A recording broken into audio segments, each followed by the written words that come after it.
একদিন এক মা তার ছোট্ট শিশুকে কোলে নিয়ে রাস্তা দিয়ে হাঁটছিল। চারদিক ছিল শান্ত, রোদের আলো গায়ে এসে পড়ছিল। হঠাৎ আকাশ থেকে গর্জে উঠল এক ঈগল।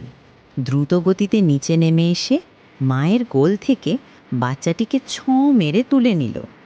মা হতবাক, কান্নায় ভেঙে পড়লেন তিনি। আকাশের দিকে তাকিয়ে চিৎকার করে ডাকতে লাগলেন, আমার বাচ্চাকে ফিরিয়ে দাও। ঈগলটি উড়তে উড়তে মায়ের কান্না শুনতে পেল। তার মনের ভেতরে কোথাও যেন নাড়া দিল। তার নিজের ছোট বাচ্চার কথা মনে পড়ে গেল। সেই কান্নার গভীরতা, ভালোবাসার আরতি তার হৃদয় গলিয়ে দিল।